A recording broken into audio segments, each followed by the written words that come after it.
Untuk itu, perkenalan narasumber. Di sini saya sebagai moderator ingin memperkenalkan sedikit tentang narasumber kita pada malam hari ini, yaitu Mbak Darwina, Sarjana Pendidikan, di mana beliau merupakan seorang owner Kenanga Mandiri, founder Rumah Edukasi Kenanga, serta beliau juga purna pekerja migran Hong Kong, dan gak kalah menariknya, beliau juga seorang penerima penghargaan Kick Andy Hero Metro TV, dan juga meraih banyak penghargaan level nasional. Nggak usah tunggu lama-lama lagi, kita sambut Mbak Darwina untuk menyampaikan isi materi webinar kita pada malam hari ini. Kepada Mbak Darwina, kami persilakan. Baik, terima kasih Kak Okta. Suara saya jelas ya teman-teman ya. Jelas, Mbak. Ya, Jelas. baik. Assalamualaikum warahmatullahi wabarakatuh. Selamat malam teman-teman. Tadi sudah dikenalkan ya nama saya Mbak Darwina. Panggil saja Mbak Wina, Teh Wina. Yang jelas jangan panggil Bu Wina, biar kelihatan muda gitu. Nah, sebelum ke materi, izin saya mau sapa ya terima kasih Kak Elhana, Kak Okta dari tim dari 140 yang sudah mengundang saya untuk berbagi ya, sharing kepada teman-teman khususnya teman-teman PMI yang ada di Taiwan. Nah, izin hari ini saya ingin menyampaikan ya sesuai dengan amanah yang disampaikan oleh teman-teman 140 untuk menyampaikan terkait tentang menyiapkan keuangan sebelum pulang. Tentunya apa namanya teman-teman udah banyak nih tabungannya ya. Kalau dari lihat apa namanya tujuan kita awal berangkat itu banyak banget tadi saya udah baca. Tapi ada yang menarik di apa di kolom chat itu KL. Ada salah satu yang nulis pergi ke luar negeri itu buat modal nyalek. Ternyata ada calon dewan juga di sini ya. Mudah-mudahan dikabul ya teman-temannya.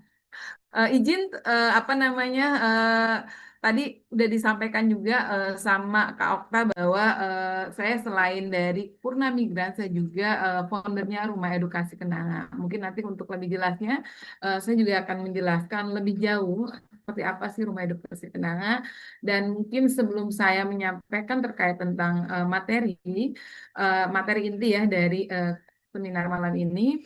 Izinkan saya juga nanti akan bercerita terkait tentang latar belakang saya gitu ya, hingga seperti sekarang. Tujuannya adalah agar teman-teman termotivasi eh, bahwa eh, saya itu juga purna migran gitu loh. Teman-teman juga sama ya sekarang jadi pekerja migran. Tentunya menjadi penyemangat ya buat teman-teman bahwa saya Wina bisa gitu dan saya yakin teman-teman lebih bisa gitu ya. Jadi tidak ada kata menyerah dan tidak mungkin selama kita mau melakukan.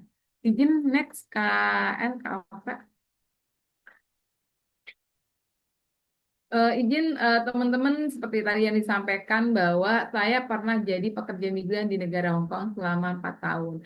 Ini saya sengaja share foto-foto yang mungkin sama seperti teman-teman yang hadir di sini melakukan hal yang sama ketika liburan tiba.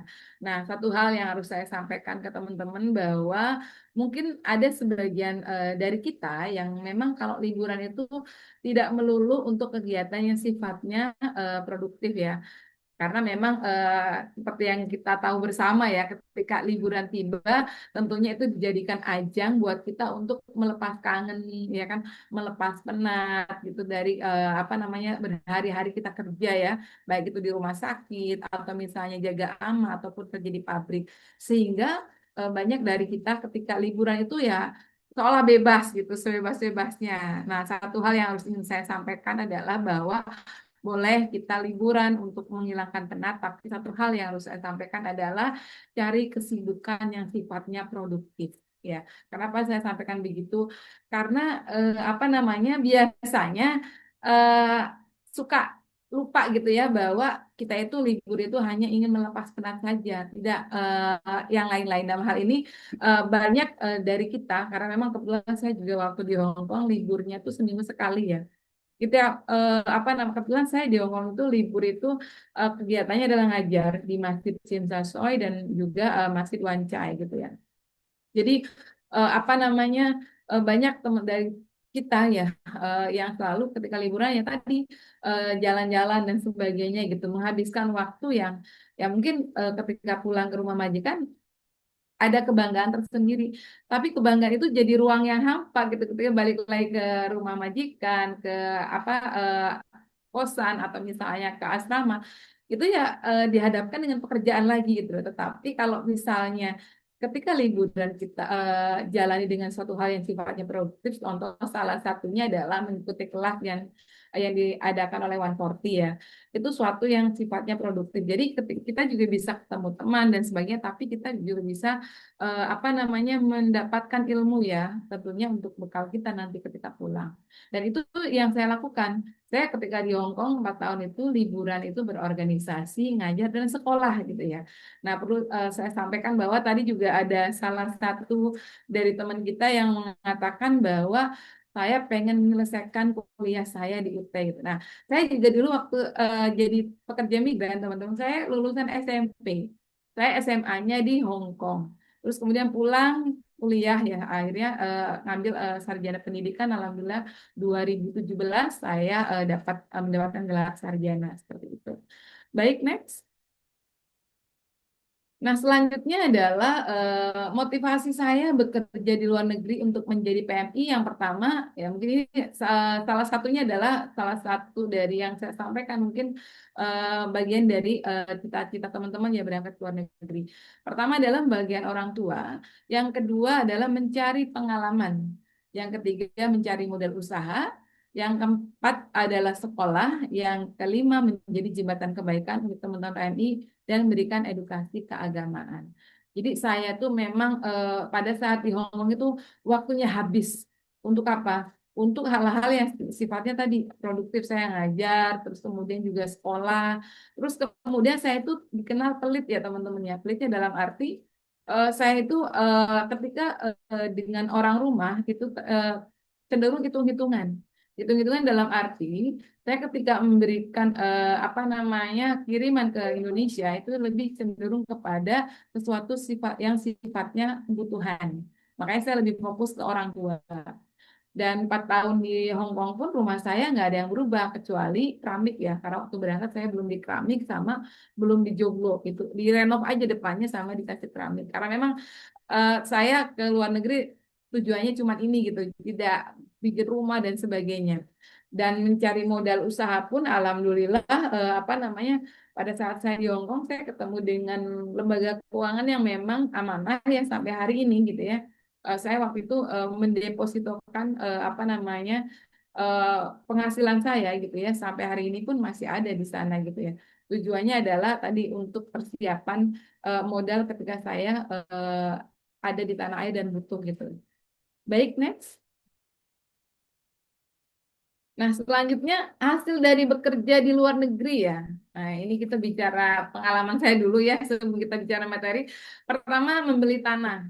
Jadi waktu saya 2 tahun di Hong Kong itu ada uak saya yang sekarang apa tanahnya saya tempatin ya dan sudah dibangun toko 2 lantai, terus rumah tahfidz Quran dan rumah saya sendiri ya. Itu tanahnya itu saya beli waktu saya jadi pekerja migran di Hong Kong. Dulu itu harganya 45 juta. Saya baru bayar 30 juta. Dan 15 jutanya saya nyicil pas pulang ke Indonesia. Kedua adalah renovasi rumah orang tua yang saya sampaikan tadi bahwa karena saya melihat rumah itu hanya butuh dikeramik biar bersih. Jadi saya hanya mengkeramik rumah orang tua saya saja dan membelikan TV waktu itu. Dan yang ketiga adalah deposito. Nah, ini kan saya di foto ini ada saya lagi pegang di BMT Beringharjo itu di Yogyakarta ya. Itu saya lagi megang buku tabungan, saya ngecek apa namanya hasil usaha ya, sisa hasil usaha karena tiap tahun itu selalu saya cek ke sana gitu. Dan hasilnya lumayan gitu. Nah, terus kemudian mendapatkan gelar sarjana. Jadi ketika saya pulang, saya lanjut sekolah dan kuliah gitu ya. Akhirnya alhamdulillah mendapatkan gelar sarjana.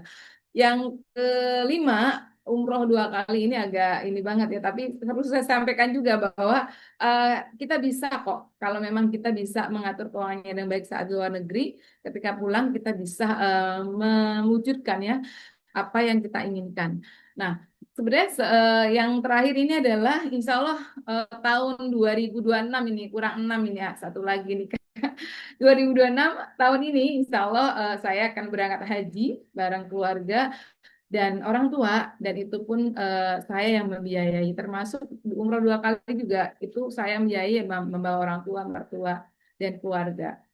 Terus sebenarnya ada banyak hal yang hasil dari bekerja di luar negeri itu, salah satunya adalah saya bisa bangun 3 rumah, dua dua dua rumah itu 2 lantai, satunya 1 lantai ya, dan musola, punya apa namanya tanah 8 kapling ya, yang baru saya beli tahun lalu 480 juta. Ini saya bercerita ini tujuannya adalah ingin memotivasi teman-teman bahwa hal yang menjadi impian teman-teman itu nggak harus teman-teman wujudkan saat di Taiwan gitu loh. Saat teman-teman berada di Taiwan, yang seharusnya teman-teman wujudkan impian teman-teman adalah ketika teman-teman pulang gitu loh. Nah, makanya keren sekali ketika teman-teman sudah ada wadahnya di 140, teman-teman bisa menggali ilmu dari apa yang menjadi cita-cita teman-teman nanti, actionnya atau implementasinya ketika teman-teman pulang ke tanah air. Oke, next. Selanjutnya adalah tahun 2008 saya pulang ke tanah air, menikah dan memiliki rumah belajar. Jadi selain tadi aset dan fasilitas yang saya punya, saya juga pulang ke tanah air itu memiliki namanya rumah tahfidz Quran, rumah penghafal Quran, yang memang awalnya adalah tujuan saya untuk anak-anak pekerja migran. Seperti yang teman-teman ketahui bahwa di Indramayu itu apa banyak sekali ya teman-teman kita yang bermigrasi ke luar negeri, dan bahkan jadi kabupaten terbesar se-Indonesia, pengirim pekerja migran paling banyak. Ini masalahnya sangat kompleks. Salah satunya adalah banyak anak pekerja migran yang nggak bisa baca tulis dan nggak bisa mengaji gitu loh. Makanya di rumah edukasi khususnya di kelas Al-Quran, kelas mengaji ini ada perpustakaan ya, selain kami juga fasilitasi guru, kami juga fasilitasi perpustakaan dan guru-gurunya itu gratis untuk anak-anak sekitar dan kampung sebelah ya, karena memang dan kegiatannya dari hari Senin sampai hari Jumat, karena kalau Sabtu Minggu itu untuk kegiatan ibu-ibu ya, tapi kalau apa namanya dari tahun 2008 sampai sekarang alhamdulillah masih aktif dan kegiatan juga masih jalan. Baik, next. Nah, selanjutnya adalah tahun 2029 mulai usaha kecil dengan cara menggali potensi diri. Ini teman-teman izin apa namanya, saya itu kenapa memulai usahanya dengan menggali potensi diri, karena memang saya tuh senengnya itu traveling ya, jalan-jalan, terus kemudian saya tuh seneng ngomong ya, karena dari kecil itu saya tuh seneng apa ya, kerawat gitu ya, tapi memang dari SMP ya saya tuh suka apa namanya belajar dan berbagi gitu kan. Nah, terus kemudian juga saya tuh dari kecil sampai hari ini saya sukanya makanan yang gurih gitu ya. Nah, kemudian kumpul di komunitas positif dan senang makan dan masak gitu loh. Kalau yang ngikutin media sosial saya mungkin sering banget lihat saya apa namanya masak-masak gitu ya. Karena emang saya sampai hari ini senang masak. Saya punya anak 5 juga, semuanya nggak ada yang catering di sekolah. Mereka juga apa full day, ada fasilitas catering di sana di sekolah. Tapi 5 anak saya sampai hari ini dari yang SMA sampai yang SD itu semuanya tiap hari saya yang masakin. Karena emang itu hobi. Nah, peluangnya apa yang saya ambil dari hobi saya gitu ya. Tadi saya membuat usaha saat itu adalah membuat keripik usus ayam yang sampai hari ini produknya masih berjalan, teman-teman. Yang kedua adalah membuat ikan asin jambal roti siap saji. Ini usaha saya awal ya. Karena memang saat itu saya punya suami adalah beliau itu perawat bedah di salah satu rumah sakit umum daerah yang masih honor gajinya 300.000 ya. Sedangkan saya gaji ustadz ustazah itu satu orang 500.000.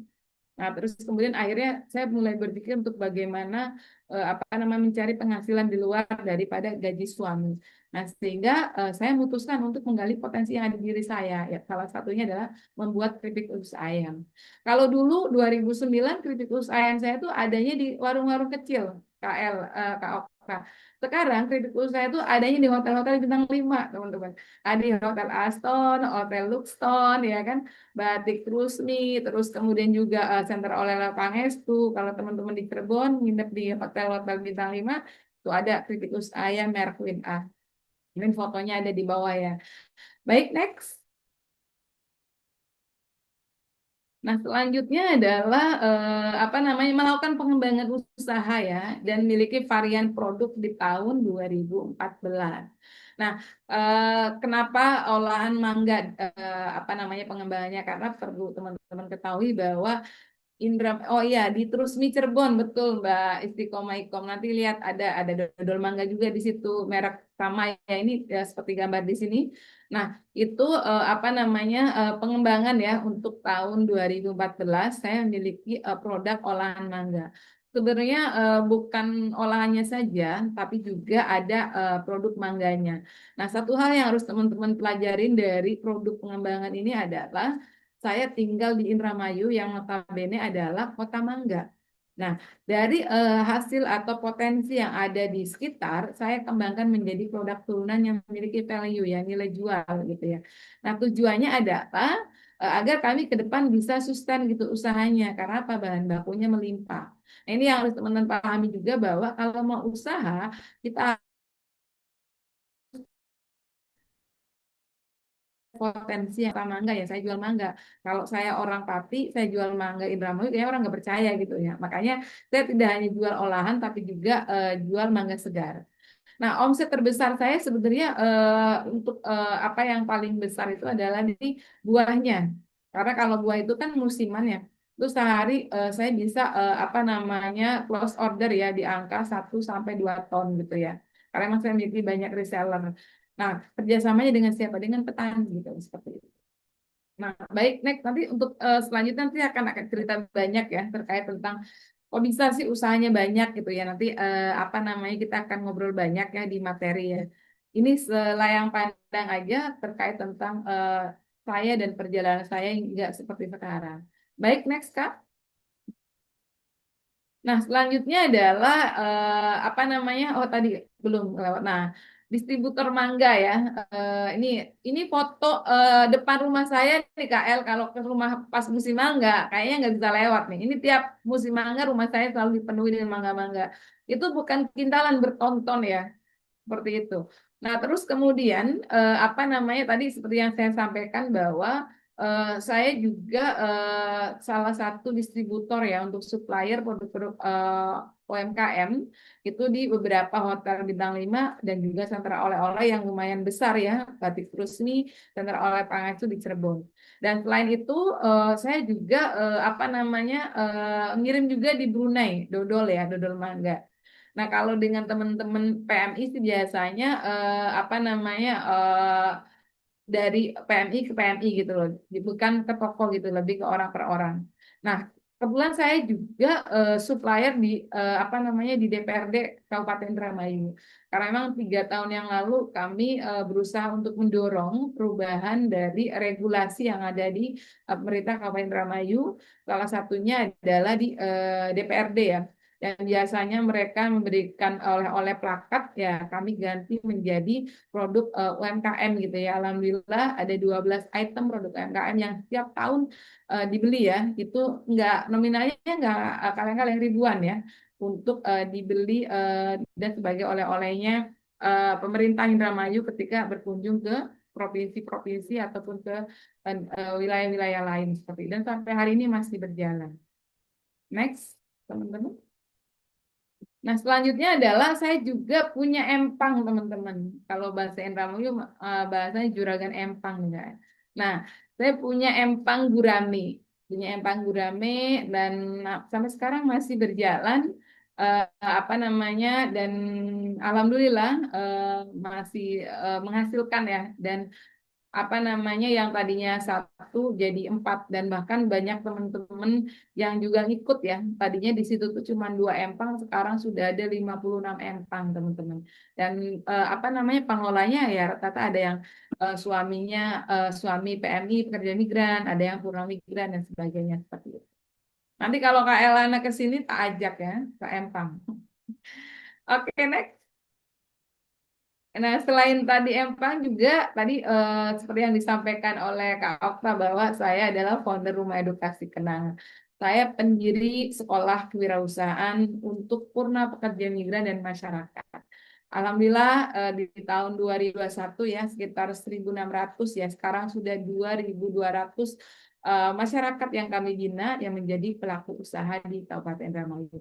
Bahkan kalau dari hasil survei 90% ya yang produk UMKM yang memang secara legalitasnya bagus, ada halal, PRT, NIB, kemudian kemasannya bagus dan SDM-nya bagus, itu adalah alumni dari Rumah Edukasi Kenang. Tempatnya di mana? Tempatnya di Indramayu Kota, di Desa Kenanga, Kecamatan Sindang, Kabupaten Indramayu. Nah, ini kegiatan-kegiatan kami ya setiap minggu dan untuk teman-teman yang pengen belajar itu wajib mengikuti selama 1 tahun dan setiap hari minggu dan selalunya setiap tahun itu yang mendaftar itu berjubel. Tapi yang kami butuhkan minimal hanya 50 orang ya karena maksimal 50 orang karena tempatnya terbatas. Nah, ini foto-foto produk ya ketika mereka sudah lulus. Nah, kami fasilitasi untuk kemasan ya, apa namanya tentunya dari donor-donor kami untuk fasilitasi kemasan ke teman-teman yang memang mengikuti kelas kami. Nah, yang sebelah kanan ini adalah kunjungannya Ibu Menteri, Ibu Menaker. Yang alhamdulillah setiap pergantian menteri selalu pernah menginjakan kaki ke tempat kami karena memang rata-rata penasaran ya membina ribuan apa namanya calon pengusaha gratis gitu ya dan masih istiqomah selama 14 tahun ya. Kalau dari dengan sekolah anak-anak itu udah sekitar 17 tahun ya. Kami sampai hari ini masih berjalan bahkan sudah punya 2 gedung ya. Bahkan kemarin habis bangunin musola kita juga alhamdulillah itu juga berkah dari doa teman-teman ya. Nah, insya Allah tahun ini juga Pak Menteri ya, Pak Mukhtarudin ya, Menteri KP2MI juga mau berkunjung katanya, karena penasaran gitu loh. Seperti apa sih tempatnya? Ini waktu Bu Ida mau 2 tahun yang lalu ya, seperti itu. Baik, next. Nanti kita akan ngobrol banyak bicara Rumah Edukasi Kenanga ya. Nah, ini izin tadi juga sebenarnya sama Kak Okta udah di-share ya bagian dari prestasi ya. Ini alhamdulillah apa namanya berkah istiqomah dan kegiatan kami ya, saya dan tim ya banyak prestasi yang kami dapatkan ya. Pernah mendapatkan penghargaan dari Gubernur Jawa Barat tahun 2012, terus dari Dompet Tuawa 2013, Kick Andy Hero. Di Andy Hero ini ada hal yang membuat saya terharu teman-teman sebagai purna pekerja migran ya. Kalau mungkin teman-teman banyak melihat diundang oleh Kick Andy sering ya. Saya juga 2018 diundang oleh Kick Andy. Tapi ketika semua orang hebat dikompetisikan gitu ya, dipilih lagi mana yang lebih hebat lagi dan salah satunya itu adalah saya seorang purna pekerja migran gitu ya dari Indramayu. Itu suatu kebanggaan besar ya buat saya karena saya bisa ngebuktiin gitu loh bahwa kita sebagai purna migran bangga gitu loh bisa berdiri seperti sekarang gitu loh. Makanya saya bilang ke teman-teman, saya bisa, kenapa teman-teman nggak bisa gitu ya. Saya masih ingat saat itu saya apa ya digelarin karpet merah disambut oleh 15 menteri kabinetnya Pak Jokowi kabinet periode kedua ya, terus kemudian dihibur oleh artis-artis papan atas gitu ya menyambut kemenangan saya yang dinobatkan sebagai Kick Andy Hero. Tapi selain itu juga ada beberapa apa namanya prestasi yang memang level nasional dari tadi apa namanya BPIPRI, terus kemudian juga Koalisi Pemuda Indonesia, ada juga BMT UMKM Inspiratif ya, BMT Award itu juga Pak Ma'ruf Amin yang ngasih hadiah. Terus kemudian juga Kemenaker RI juga pernah memberikan penghargaan termasuk juga Otoritas Jasa Keuangan. Nah, ini adalah beberapa prestasi yang saya dapatkan teman-teman beberapa tahun kemarin di mana proses perjalanan saya untuk terus memberikan apa namanya kontribusi menjadi jembatan kebaikan untuk teman-teman purna migran lainnya dan juga masyarakat lainnya. Oke, next. Nah, sekarang kita ketemu dengan materi ya. Dan ini yang ingin saya sampaikan ke teman-teman terkait tentang tips menyiapkan keuangan sebelum pulang untuk masa depan yang lebih mandiri. Ini adalah materi yang nanti akan saya sampaikan adalah sebenarnya berkaitan dengan proses perjalanan saya hingga seperti sekarang. Nah, ini yang saya lakukan apa namanya dalam menjalani kehidupan gitu ya untuk bisa apa namanya meraih yang namanya sukses seperti itu. Baik, next. Nah, pertama adalah pada saat saya bekerja ke luar negeri, teman-teman, mungkin ini saya lebih kepada sharing ya, berbagi ya. Mudah-mudahan dengan apa yang saya sampaikan ini teman-teman terinspirasi dan mulai mengimplementasikan dan praktek gitu ya, seperti itu. Kalau kemarin sudah melakukan hal yang memang tidak seharusnya dilakukan ya nggak apa-apa. Kita kan namanya belajar ya. Nah, teman-teman, yuk kita mulai lagi merefresh diri, flashback ke belakang. Kita mulai berpikir lagi tentang tujuan awal kita bekerja ke luar negeri. Tadi Kak Okta udah nyindir nih dari awal, udah menanyakan langsung ya terkait tujuan awal teman-teman. Kenapa saya bilang fokus pada tujuan awal bekerja ke luar negeri? Ya kan tadi banyak yang mencari modal, beli sawah, ini ada semua nih, sekolah gitu, beli tabungan dan sebagainya, beli tanah dan sebagainya. Nah, pertanyaan saya adalah, ketika teman-teman berangkat ke luar negeri, memiliki tujuan, tentunya nggak ada dong dari kita yang ke luar negeri nggak punya tujuan, pasti semuanya punya tujuan. Pertanyaan saya adalah, teman-teman menceritakan nggak sih tujuan teman-teman ke pasangan, ke keluarga? Itu pertanyaan saya. Nah, boleh dijawab di kolom chat ya. Biar saya juga tahu sebenarnya teman-teman bercerita nggak sih kalau misalnya teman-teman itu keluar negeri itu punya tujuan atau ditulis gitu loh. Ini loh saya keluar negeri itu pengen ini, pengen ini, pengen ini, pengen ini gitu loh. Nah, enggak kakak cerita oke. Ada lagi yang lain? Boleh nggak apa-apa ini apa forum jujur ya KL ya. Karena nanti kita ke depan akan mulai memfilter ya. Harusnya seperti apa sih ke depan? Bercerita, cerita, cerita, diskusi. Oke,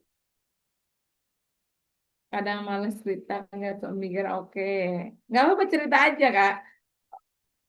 Nah, ini sebagian besar cerita. Oke, tidak cerita kepada siapapun. Oke. Nah, enggak. Baik, ini variatif ya. Jawabannya ada yang cerita, ada yang enggak gitu ya. Ada yang cerita tapi dan ngomong dengan orang tua yang membangun rumah dia lain. Oke.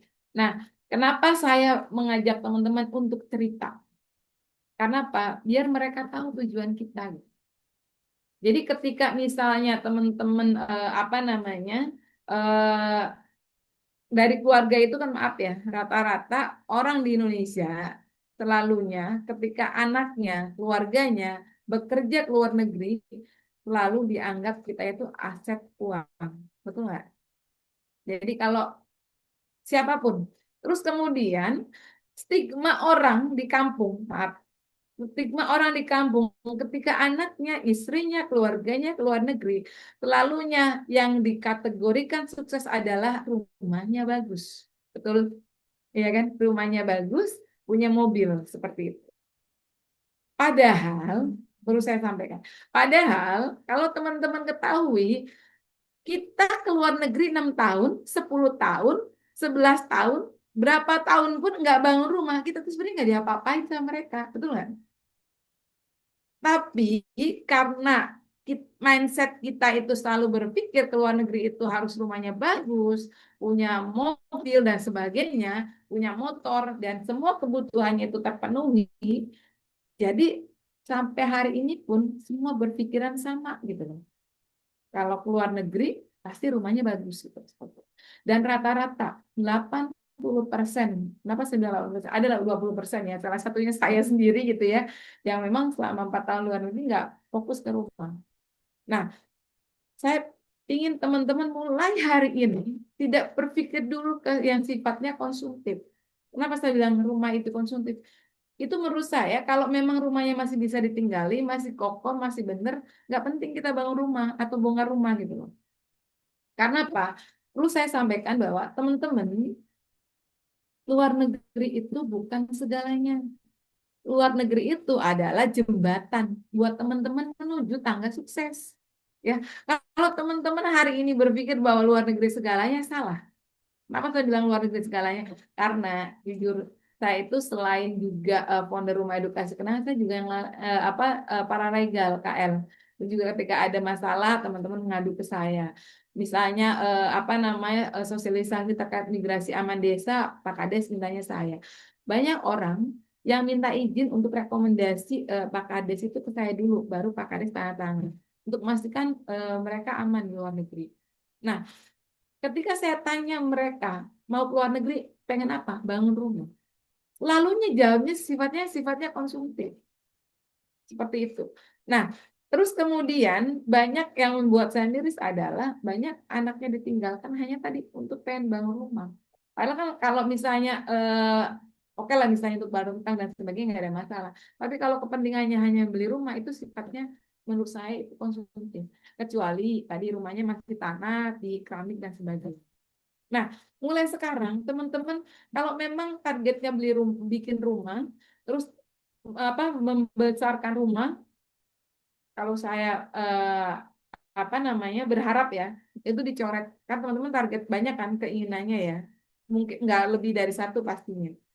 Nah, kalau saran saya adalah teman-teman harus bikin yang namanya klasifikasi tujuan. Contoh misalnya, tujuan saya adalah keluar negeri pengen nyari modal, tulis nyari modal. Tujuan saya adalah pengen ngebagain orang tua, tulis. Nyekolahkan anak, tulis gitu. Nah, setelah teman-teman sudah klasifikasi tujuannya, nah teman-teman mulai lagi klasifikasi tujuan jangka pendek, jangka menengah, jangka panjang. Nah, kenapa saya bilang harus diklasifikasikan mana nih yang dipenuhi dalam waktu jangka pendek, mana yang akan dipenuhi dalam waktu jangka panjang, dan mana yang akan dipenuhi jangka menengah, sorry, dan mana yang akan dipenuhi dengan jangka panjang. Contoh, kalau misalnya membeli sawah itu kan harganya ratusan juta, di atas 50 juta. Berarti itu bisa teman-teman penuhi dengan jangka panjang. Nah, kalau misalnya jangka panjang, oh sawah itu 100 juta. Berarti kalau misalnya saya membeli bisa keturunan di sawah itu di sini 4 tahun atau 6 tahun. Dengan cara apa? Kita nabung tiap bulan sampai terpenuhi. Jadi teman-teman itu harus bikin namanya oret-oretan. Oret-oretan. Pertama ada klasifikasikan apa namanya tujuan teman-teman keluar negeri. Jadi biar teman-teman tuh maaf nggak renew kontrak terus gitu. Akhirnya nggak pulang-pulang gitu loh. Dan bahkan tujuan itu jadi bergeser gara-gara apa coba? Gara-gara perilaku kita maaf konsumtif gitu. Contoh misalnya ada tren baru baju bagus ya kita beli dan sebagainya. Nah makanya saya berharap teman-teman mulai sekarang mulai fokus dengan tujuan. Pasti nanti akan banyak dampak yang akan kita hadapi nggak masalah. Yang penting teman-teman fokus sama tujuan agar kita enggak selalunya perpanjang kontrak. Karena kan tadi saya bilang, luar negeri itu bukan segalanya. Luar negeri itu adalah jembatan untuk kita bisa mewujud impian kita. Tapi impian yang mana gitu ya. Nah, saya berharap kenapa impian yang produktif. Karena kalau impiannya produktif, itu nantinya ketika teman-teman pulang akan menghasilkan seperti yang saya sampaikan tadi. Saya bisa ke tanah suci berkali-kali, terus bisa bangun rumah, bisa mau ganti mobil. Saya punya mobil ada Honda Mobilio, terus kemudian juga Livina, Matic gitu ya. Nah itu ketika saya pulang ke Indonesia gitu loh, seperti itu. Nah dengan cara apa? Saat kita dikasih peluang oleh Allah untuk mengais rezeki di luar negeri, saat itu kita pergunakan dengan sebaik mungkin seperti itu. Gitu ya, teman-teman ya. Jadi saya berharap setelah ini mulai lagi teman-teman klasifikasi ya, tujuan awal. Kalau memang tujuannya itu terlalu tinggi dan nggak mungkin bisa diraih, kalau kata saya itu di keep aja dulu, nabung aja dulu. Karena bisa jadi tujuan itu akan teman-teman raih ketika teman-teman pulang ke Indonesia. Dan tadi saya bilang, saya waktu kerja di Hong Kong itu cuman bisa beli tanah harga 30 juta. Tahun lalu saya beli tanah harga 480 juta. Itu yang saya maksud. Jadi teman-teman kalau misalnya teman-teman punya mimpi terlalu tinggi, maaf, itu dikip aja dulu. Teman-teman nabung aja dulu, deposito dulu. Karena kan apa? Kalau misalnya kita punya target misalnya anggarannya 500 juta atau 1 M, itu kan maaf ya kalau misalnya di sana itu berapa puluh tahun gitu. Nah, kita keep dulu. Nah, kita simpan dulu untuk tabungan dan deposito. Nanti actionnya kita di rumah gitu loh. Kan kalau teman-teman tahu bahwa seorang wirausaha itu pintu rezekinya banyak gitu loh. Yang penting kita belajar ilmunya seperti itu. Itu ya. Yang kedua, setelah kita klasifikasi tujuan awal, kita klasifikasikan juga tadi apa waktunya. Misalnya jangka pendek itu kita pengen apa namanya deposit ya. Misalnya kita ada uang 50 juta, udah deposit jangka pendek kita deposit dulu deh. Jangka menengahnya apa? Misalnya kita apa namanya membeli tanah tapi nggak usah yang mahal-mahal. Misalnya tanahnya 90 juta atau 100 juta. Berarti kalau jangka menengah itu kira-kira saya bisa beli tanah itu saya bisa beli di jangka waktu 2 tahun. Berarti kalau misalnya 100 juta dibagi 24 ya. Taruhlah apa namanya per tahunnya itu berapa tuh? Kalau misalnya 2 juta kali 50 ya. Kalau misalnya dibagi lagi, berapa tuh kalau misalnya 100 juta dibagi 10 aja 10 juta, dibagi 20 5 juta ya kan. Nah, dibagi apa namanya 4 ya, dibagi 4 berarti sekitar 3 jutaan ya, 4 jutaan. Oh, berarti misalnya 100 juta nggak cukup untuk 2 tahun berarti 3 tahun gitu. Jadi jangka menengah itu yang sekiranya teman-teman bisa jangkau dalam waktu minimal 2 tahun gitu. Nah untuk jangka panjang itu tentunya ya tadi 4 tahun, 5 tahun gitu ya. Yang mungkin yang ikut hari ini ada juga yang sudah 10 tahun lebih ya. Kalau saya lihat banyak sekali ya teman-teman yang memang renew kontrak ya. Karena tadi apa namanya merasa belum cukup dan sebagainya. Tapi insya Allah kalau misalnya teman-teman mulai polanya dirubah gitu ya, dengan cara dicatat ya. Teman-teman kalau punya tujuan dicatat di tempat teman-teman tuh harus punya buku. Saya itu sampai hari ini teman-teman punya yang namanya apa namanya buku jangka pendek, menengah, jangka panjang. Saya juga kenapa menikah 15 tahun ya, umroh 2 kali dan eh, apa tahun ini haji itu udah dalam peta kehidupan saya itu saya tulis rencana jangka tahun depan saya harus punya ini, tahun depan harus saya punya ini. Nah, berarti tahun depan tuh saya punya tanah itu seharga sekian saya harus nabung sekian. Itu sampai sekarang masih saya jalani. Makanya kenapa target saya tercapai. Karena emang saya tulis seperti itu. Selain saya tulis, saya lakukan gitu. Saya action gitu ya, nabung gitu. Jadi jangan nulisnya aja, tapi actionnya nggak ada seperti itu. Oke, baik next. Kak Okta ingetin ya, barangkali waktunya ini. Nah, selanjutnya adalah membuat target perencanaan keuangan ya. Tadi apa namanya kita bicara tujuan, sekarang kita buat target perencanaan keuangan. Nah, tentukan tujuan. Tadi sudah saya bilang, misalnya tujuannya mencari modal usaha beli rumah. Hitung biayanya. Ya, misalnya biaya ini contoh di sebelah kanan misalnya biayanya 200 juta. Mau nabung buat DP rumah 200 juta dalam 2 tahun. Nah, ini contohnya ya. Nah, terus kemudian tentukan waktu pencapaian. Kalau misalnya saya mau apa nabung atau beli rumah atau bangun rumah, misalnya contoh seharga 200 juta. Kira-kira biayanya 200 juta itu bisa teman-teman capai selama berapa tahun? Terus kemudian bagi menjadi target kecil. Nah, pecah target besar menjadi target yang kecil-kecil dan lebih mudah dicapai. Nah, kenapa saya bilang harus apa namanya bagi target kecil? Karena kan saya tahu bahwa teman-teman di luar negeri itu penghasilannya tidak hanya untuk teman-teman sendiri. Salah satunya mungkin yang punya anak untuk sekolah anak, terus kemudian juga untuk apa namanya orang tua gitu ya dan sebagainya. Nah, saran saya kalau misalnya teman-teman punya target apa namanya yang besar, teman-teman coba perkecil dulu sehingga mudah untuk dicapai gitu. Karena kan pembagiannya mungkin teman-teman tahu ya, eh, yang menjalani kan teman-teman sendiri itu teman-teman harus bisa membagi dan menghitungnya gitu loh. Terus teman-teman nanti catat pengeluaran dan masukan keuangan itu juga penting. Walaupun memang banyak orang mencatat pengeluaran dan masukan keuangan, tapi uangnya nggak ada, itu yang terjadi gitu ya. Karena emang apa namanya ketika belum datang gajinya itu kan sudah ada catatan untuk ini begini. Tapi kalau dicatat itu insya Allah dengan sendirinya tersistem dengan baik gitu loh. Misalnya uang itu datang gaji, oh ini jangan di pencatatan saya untuk target misalnya beli rumah. Oh ini buat nabung. Ini dan sebagainya. Jadi beli rumah dengan nabung itu dibedakan teman-temannya. Seperti itu. Oke, next. Nah, selanjutnya adalah memulai perilaku sehat dalam mengatur keuangan. Tadi udah saya singgung-singgung ya, tindak konsumtif. Terus kemudian yang kedua harus bisa membedakan antara keinginan dan kebutuhan. Nah, teman-teman, keinginan dan kebutuhan itu beda-beda tipis ya. Dan perlu teman-teman ketahui, katanya, nih, kalau kita hidup di dunia itu, malaikatnya ada dua yang ngedampingin kita. Tapi setannya banyak. Gitu. Kenapa setannya banyak? Nah, karena apa?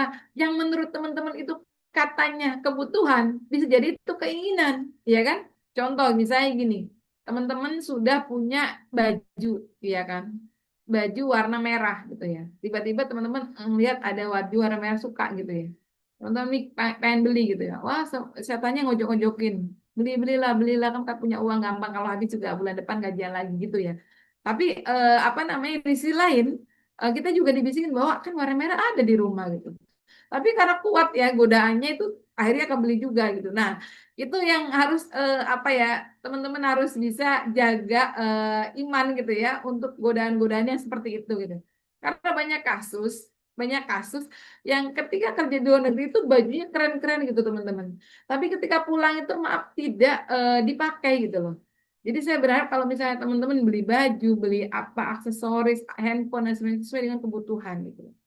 Saya 4 tahun di luar negeri teman-teman beli baju paling mahal seumur-umur itu cuma sekali 500.000 waktu jadi pekerja migran. Sekarang saya tinggal di Indonesia. Kalau bicara sombong nih ya, saya beli sepatu aja paling murah 800.000, 1 juta gitu dari uang apa hasil usaha saya gitu.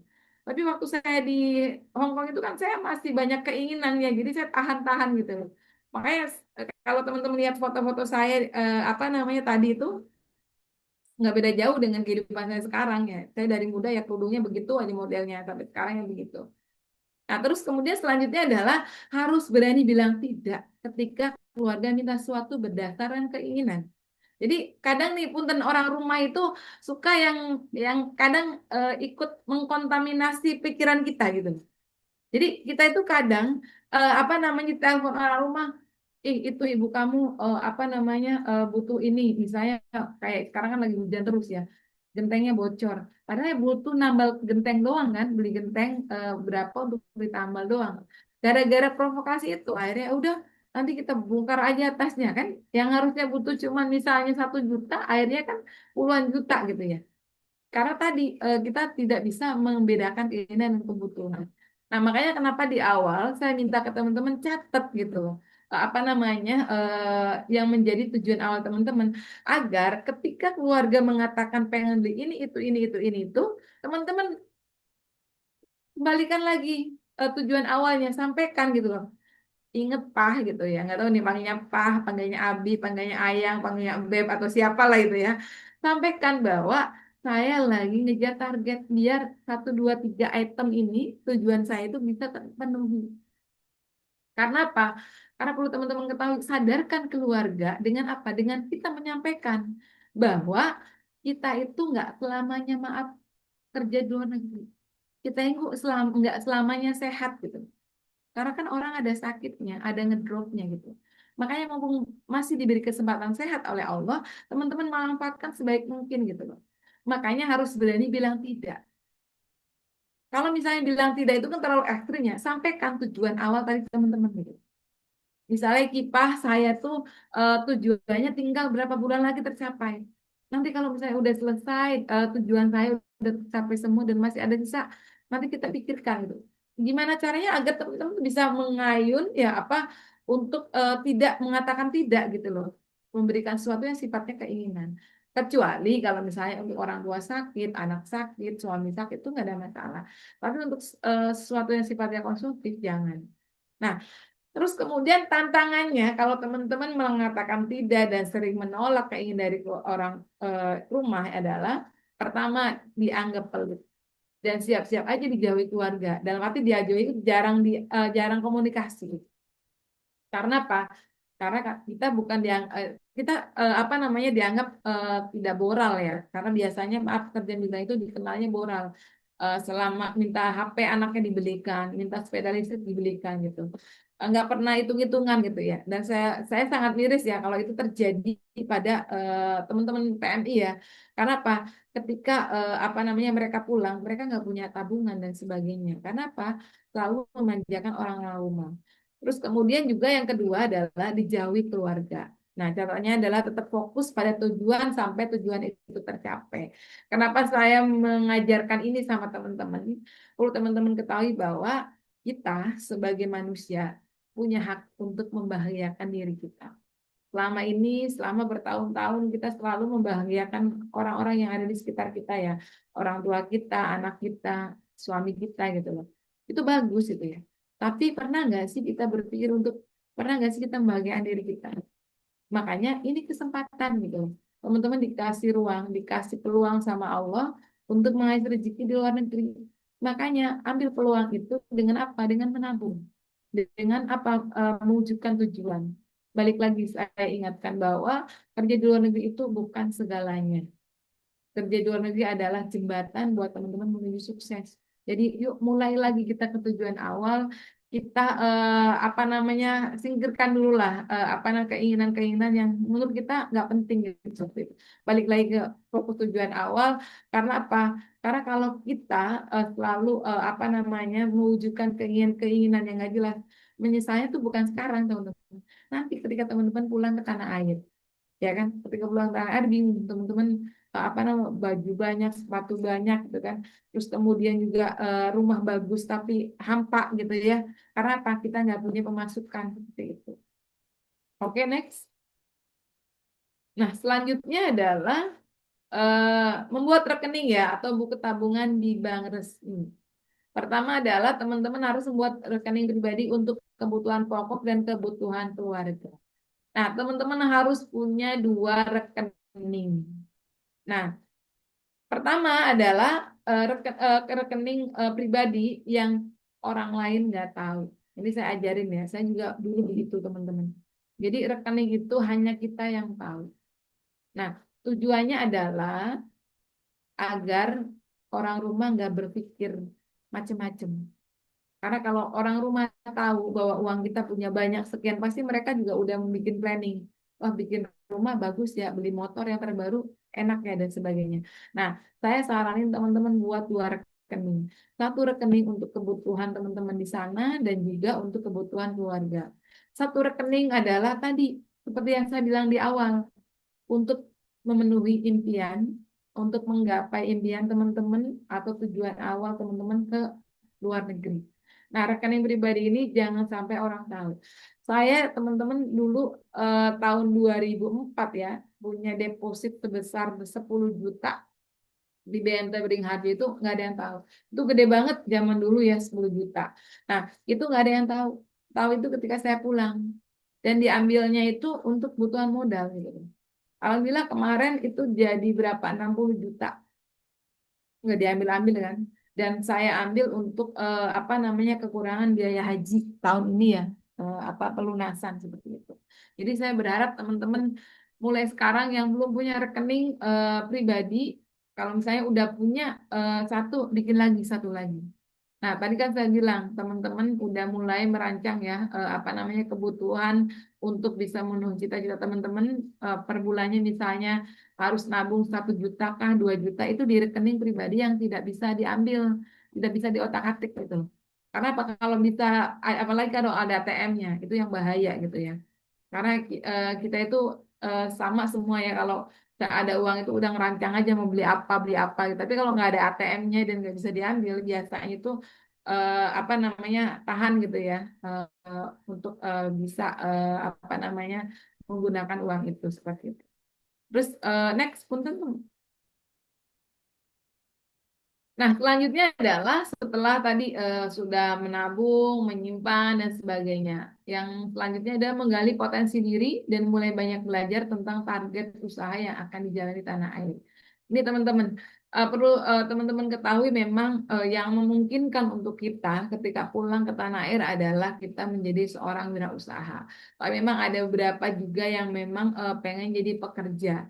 Tapi di tengah apa namanya problem ya, permasalahan yang ada di Indonesia gitu ya, banyak orang yang kena PHK dan sebagainya, itu harapannya kecil ya ketika kita misalnya pulang bekerja gitu ya.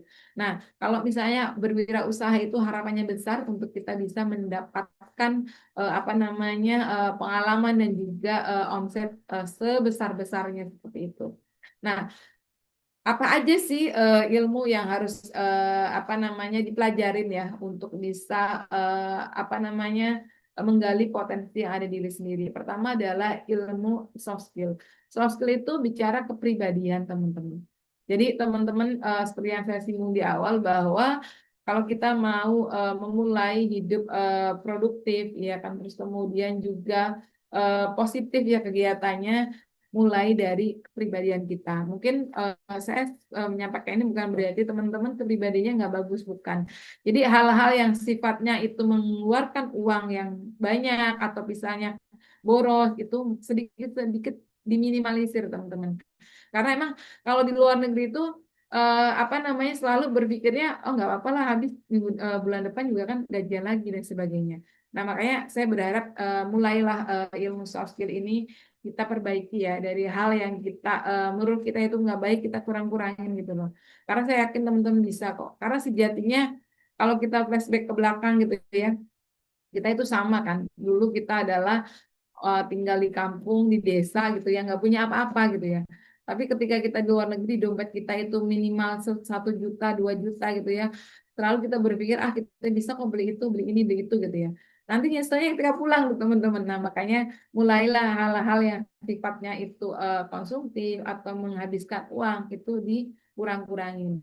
Sama maaf kebiasaan-kebiasaan yang cenderung ya itu mengeluarkan uang ya dari kantong kita karena setahu saya nih ya, tahu saya kalau di luar negeri itu kan kalau misalnya ngumpul-ngumpul, oh makan-makan gitu, bawa ini, beli itu kan seperti itu.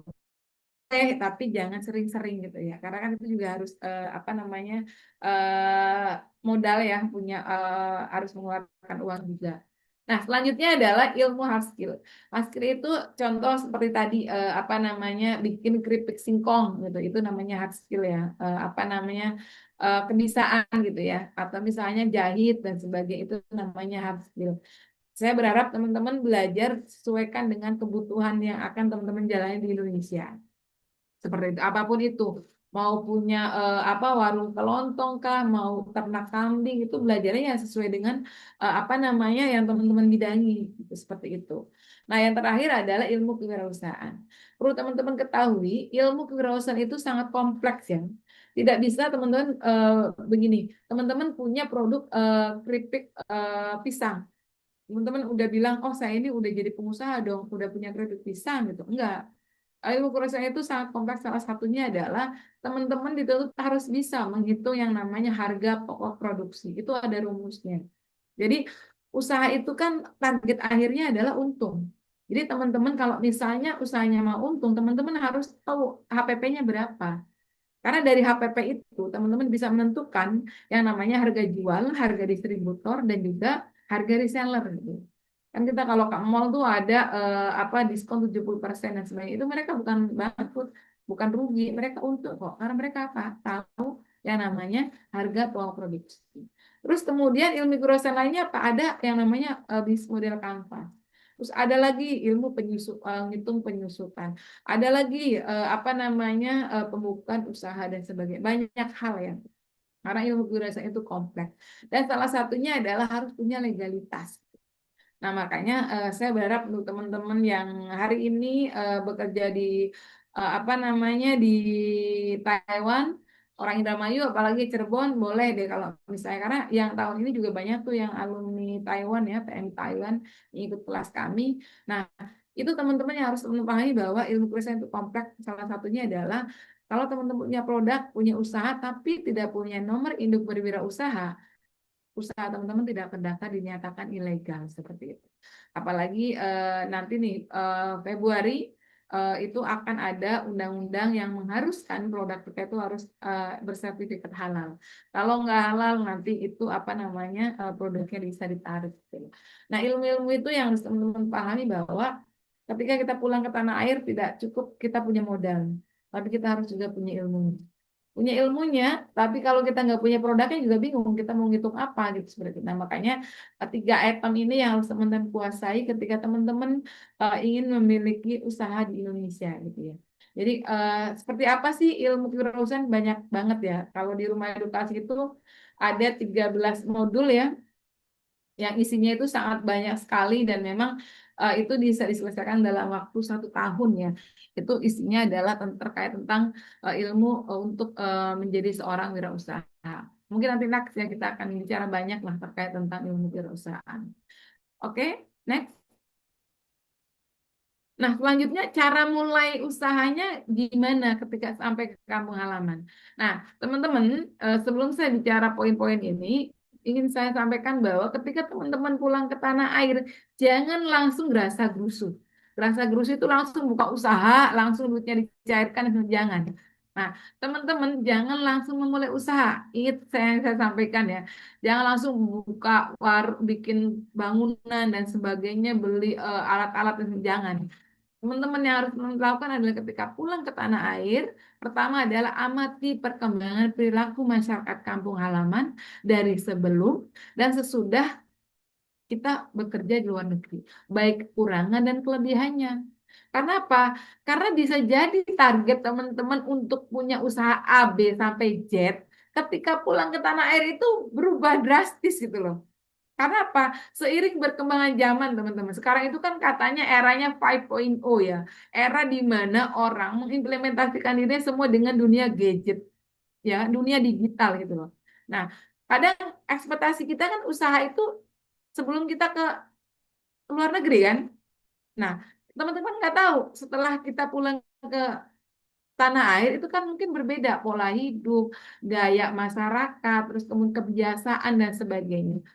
Makanya saya berharap ke teman-teman, kalau mau usaha, pulang ke tanah air jangan langsung diterapin. Amati dulu perkembangan perilaku masyarakat. Tujuannya adalah biar usaha teman-teman itu tepat sasaran. Ya, jangan sampai usaha yang teman-teman lakukan udah modal banyak, punya bangunan dan sebagainya. Akhirnya sebulan, 2 bulan, maaf, gulung tikar gitu loh. Karena apa? Teman-teman ternyata yang teman-teman lakukan itu di luar dari ekspektasi, di luar dari kemauan atau kebutuhan dari masyarakat sekitar gitu loh. Itu ya. Nah, yang kedua adalah belajar berdamai, beradaptasi dengan kebiasaan masyarakat sekitar. Kenapa saya mengatakan begini? Karena maaf banyak teman-teman kita yang pulang ke tanah air ketika nyampe ke Indonesia, sehari 2 hari itu maaf hedon, ya kan, ke mall apa dan sebagainya. Pokoknya kebiasaan di luar negeri itu dilakukanlah di Indonesia gitu loh. Iya kan? Kan kalau di luar negeri, maaf, bulan ini kita habiskan uang, bulan depan ada gaji, ya kan? Tapi kan kalau di Indonesia kan nggak gitu ceritanya. Kalau misalnya hari ini kita habiskan, besok kita harus mikir lagi duitnya dari mana, betul nggak? Nah, makanya saya bilang berdamailah, belajar berdamai dan beradaptasi dengan kebiasaan masyarakat sekitar. Kita harus melebur diri ya dengan masyarakat sekitar gitu loh. Maksudnya gini, kebiasaan kita di luar negeri itu jangan diterapkan di Indonesia, jangan diterapkan di kampung halaman kita. Oke, kalau di luar negeri itu kan kerennya itu disiplin bersih itu masih dipakai nggak apa-apa, ya kan itu bagus. Tapi gaya misalnya makan harus apa namanya jakut dan sebagainya, ya kan. Nah itu tuh mulai ya kita harus berdamai dengan keadaan gitu loh seperti itu. Dengan kebiasaan masyarakat yang ada di sekitar. Karena apa? Kalau kita membiasakan hidup kita seperti kita di luar negeri, percaya nggak? Sebulan mungkin masih kuat, 2 bulan 3 bulan itu harus renew kontrak, daftar lagi, maaf, nyari lagi P3MI, luar negeri lagi, dan perputaran itu mata rantai itu nggak pernah putus gitu. Karena apa? Karena tadi kebiasaan teman-teman itu ketika pulang itu nggak mau berdamai dengan keadaan, merasa kita beda. Kita pernah ke luar negeri, duit kita banyak, gaya hidup kita tentunya berbeda. Tapi kan kita nggak mikir bahwa ini loh kehidupan sebenarnya kita itu di Indonesia gitu ya. kita di Indonesia ini ditantang untuk bagaimana bisa bertahan, untuk bisa beradaptasi gitu loh. Makanya saya berharap ketika teman-teman pulang ke tanah air, tadi belajar berdamai dengan keadaan, beradaptasi dengan kebiasaan masyarakat. Agar apa? Agar kita diterima lagi gitu loh. Oh, bikin usaha pun tadi apa namanya diterima oleh masyarakat. Karena apa? Dianggapnya kita oh Pak bagian apa ya? Sorry bahasa Indramunya keluar. Walaupun sudah di luar negeri bertahun-tahun, tapi tadi tidak berubah gitu. Karena apa? Memang rata-rata kita sebagai pekerja migran ketika kerja di luar negeri dan pulang itu dianggap berbeda gitu kehidupannya ya seperti itu ya. Tapi ya itu nggak bertahan lama gitu karena kita nggak punya tabungan, nggak punya usaha dan sebagainya. Sehingga apa? Ketika kita apa namanya berlakunya tadi menghabiskan uang gitu kan, sedangkan pemasukannya nggak ada, saya yakin 3 bulan 4 bulan pasti renew kontrak lagi. Nah, yang ketiga adalah ambil peluang usaha dari kekurangan masyarakat.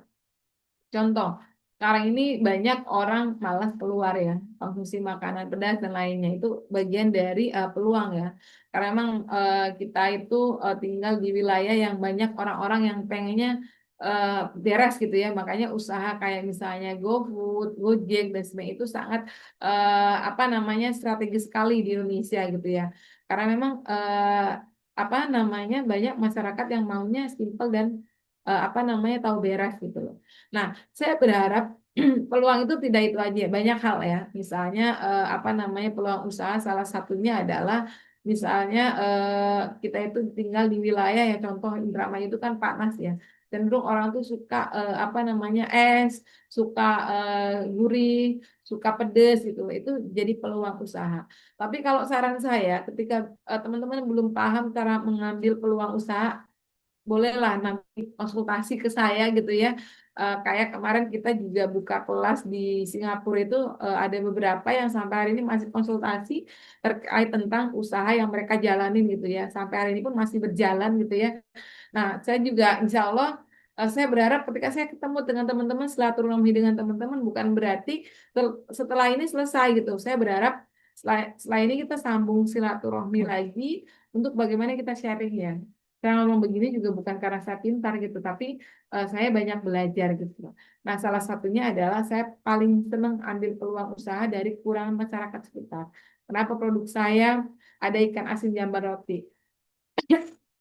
Dulu sebelum COVID ya, saya ke USA itu setiap bulan ya ngirim apa namanya ikan asin jambar roti.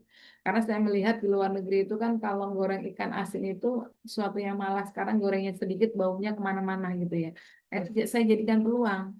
Karena saya emang suka dengan ikan asin. Alhamdulillah sampai sekarang masih berjalan seperti itu. Nanti kita belajarlah insya Allah terkait tentang peluang usaha ya ketika teman-teman pulang ke tanah air. Yang terakhir adalah menerapkan perencanaan usaha dengan mulainya dari yang terkecil.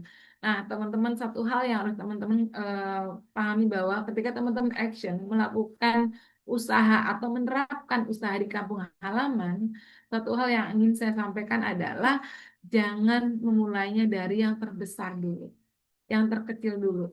Tadi saya bilang bahwa keripik usus ayam saya tahun 2008 itu harganya 2.000, adanya di warung-warung. Nah, sekarang itu adanya di hotel bintang 5 gitu ya. Dulu harganya 2.000, sekarang itu kalau di hotel 25.000. 75 gram, teman-teman. Izin saya minum dulu ya, teman-teman. Gitu. Nah, nanti kita bicara proses ya. Hari ini saya diminta oleh KL sama Kak Okta untuk memotivasi teman-teman agar mindsetnya mulai dirubah, agar ke depan kita mulai menata lagi tujuan awal kita. Terus nanti step by stepnya kita akan apa namanya mulai lagi di awal gitu loh. Kalau misalnya tadi udah nabung, udah punya apa tujuannya udah beberapa target tercapai, lanjutkan gitu loh. Tapi ini untuk teman-teman yang memang masih apa namanya masih setengah-setengah dan belum berjalan, mudah-mudahan nanti setelah ini kita bicara bicara tadi ilmu kewirausahaan seperti apa, soft skillnya seperti apa. Nanti kalau hard skill kan memang harus apa ya ketemu ya, harus ketemu dan harus offline dan memang mungkin bisa di Indonesia, atau teman-teman ikut pelatihan apa di sana masakkah apa dan sebagainya. Tapi untuk ilmu kewirausahaan nanti kita apa namanya tahap-tahapannya nanti kita mudah-mudahan bisa terus ya silaturahmi. Oke, next. Nah, ini udah jam berapa ini? Nggak kerasa ini ya. Nah, ini teman-teman, tapi nanti kita akan ada ini ya, kayak ada apa namanya, tanya jawab ya. Baik teman-teman, terima kasih. Ini ditutup dengan foto keluarga saya dengan banyak anak. Satu quote yang ingin saya sampaikan bahwa sukses adalah impian semua orang dan sukses itu bukan karena kita banyak uang. Ingat ya, sukses itu bukan karena kita banyak uang, karena sukses yang sebenarnya adalah ketika kita bisa terus menghasilkan uang, menggapai semua impian, dan bisa menikmatinya bersama dengan orang-orang yang kita cintai. Terima kasih. Wassalamualaikum warahmatullahi wabarakatuh.